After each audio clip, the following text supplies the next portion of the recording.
Okay, everybody, welcome to an episode of On the Wrist from Off the Cuff. To have another really cool strap pairing for you guys from Seiko and Divecore. A little about Seiko: they were founded back in 1881. They're Japanese in origin, out factories throughout Asia. They cover all market sections from entry level to high end. And in terms of type of watch, this is a dive watch. Some key characteristics and design language: you're looking for a diver. Of course, you're going to want to find water resistance. Typically some type of screw down crown. You're going to want something that's tough, legible, with a dive time bezel, and a diver's extension is always nice. If on bracelet, this is their Prospex Coastline model SPB483, or the JDM nomenclature of SBDC203. And we're pairing that today to a strap that's really gotten this watch new life for me. Now, this strap is actually from Divecore, and this is known as their Deepsea EDC collab take on their American FKM Divecore HP professional diving watch strap. And it is premium, it is functional, and it is handsome. And I have to say again, it's given new life to this watch for me. So whenever something like that happens, when I'm playing with kind of strap combinations, I do want to share them with you guys because of the impact a strap can make. Sometimes a bracelet change, sometimes a strap, whatever it is. This watch comes on a pretty decent bracelet. But visually it's not the greatest, and because of the bracelet itself, it does compare really closely to another watch that for me will just always beat this watch in my collection, which is my SJE119 Marine Master 200.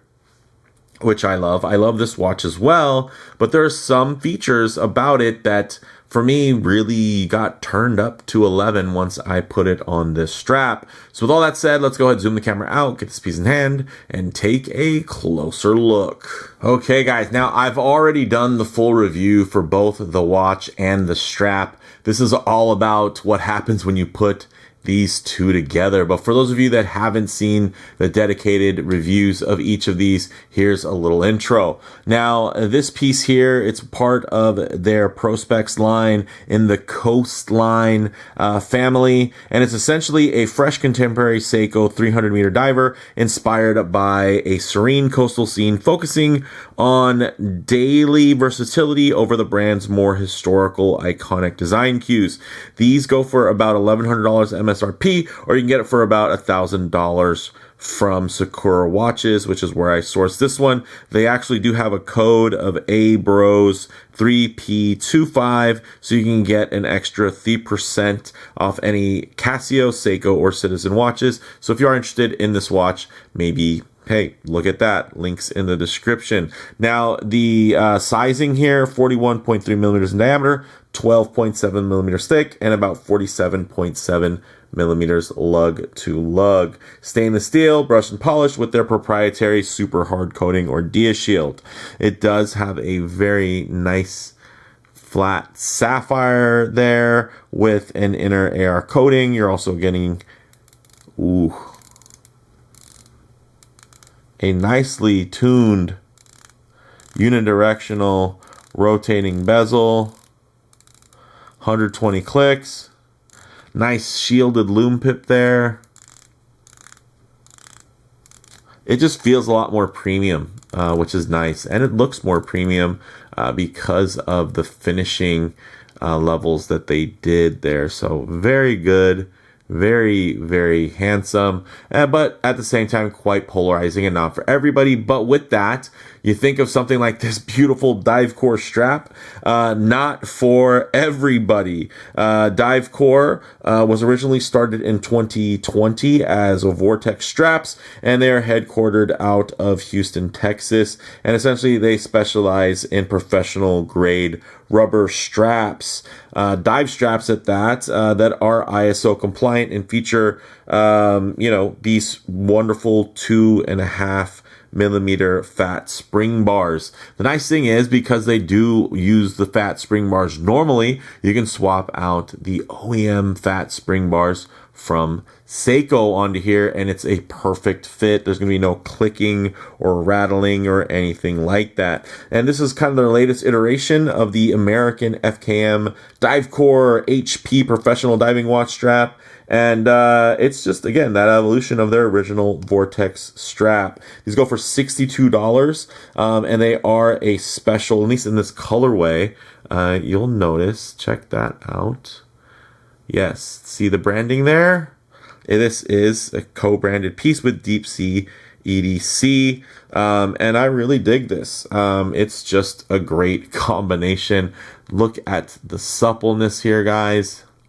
So for me, you know, it's combining kind of the best of both worlds when you think about these types of accordion style straps. Typically OEM with something like a Seiko or a Citizen diver, and then you have a nice thing is you have a beautiful level of symmetry on the accordion portion here, which is going to help with your wrist expanding and contracting underwater or as you ascend. And then you can see plenty of ventilation on both sides. You also do get a locking feature here where that little puck is going to fit into the little opening there when you run this through. So with that, you see you have one keeper up here, then you have another down there. Everything locks in quite nicely, very intuitively. And this shade of yellow is just a breath of fresh air. Another thing to note is this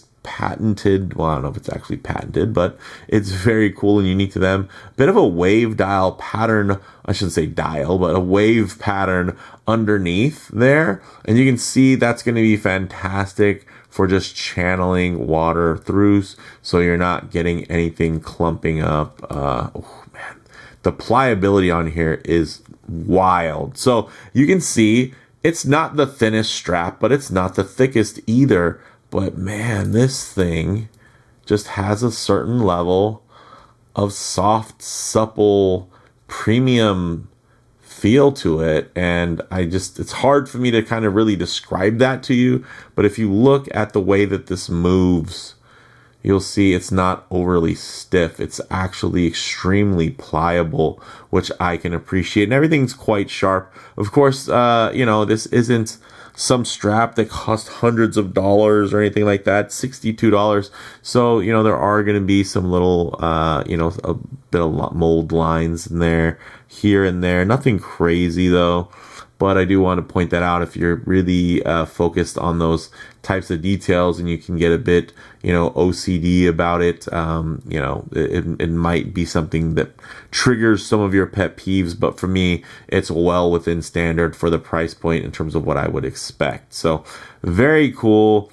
And then the watch itself, guys, I mean, yeah, it's just different. You don't see a lot of these. I think if this was really, it's a bit late. I feel like this was, you know, released in kind of the heyday of Seiko divers. This would fit right in. It's just very unique, very different, not a throwback to anything. It's definitely trying to capture something new. And I think it does a great job at that.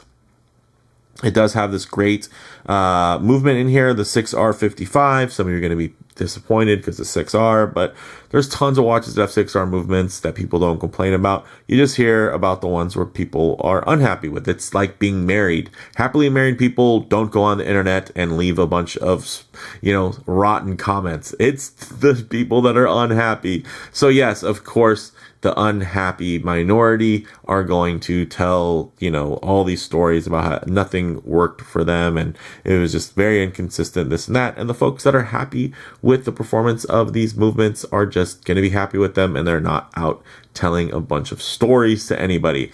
So do keep those types of things in mind before you just regurgitate some, you know, again, a story that somebody else tells about their bad experience. Check it out for yourself and you might have some good experiences. I personally own a lot of Seikos.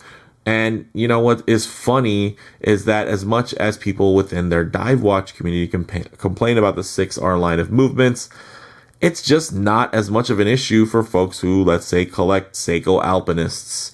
And it's just strange that within that, you know, kind of grouping and subgrouping that some people just really just go high and to the right in terms of just complaining and negativity, whereas there's plenty of people that are just fine with the way that these perform, and I'm one of them. No, it's not a chronometer, but it's not something to where it's so inconsistent I'm doing any special gymnastics to kind of keep everything going. It's a automatic wristwatch and it acts as such. Now, in terms of getting this on the wrist, guys, let's go ahead and get it on the wrist. Ooh. Do you see how it just drapes? Just wraps so nicely.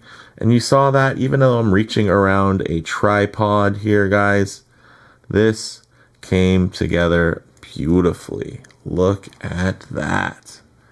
Yes. Check it out. That yellow, so vibrant, so ready for the summer. I can't help but feel like, again, you're getting a second life out of your wristwatch. Now, this flat profile, the dial to wider bezel ratio, there's just something that's very fun and very special about this piece. And it just, again, it comes to life on this strap. So let me know what you guys think down in the comments below.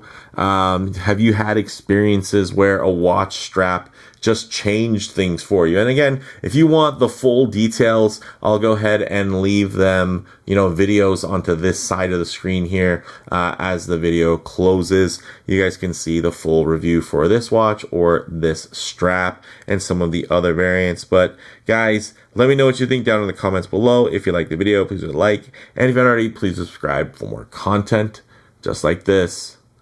Thanks, guys.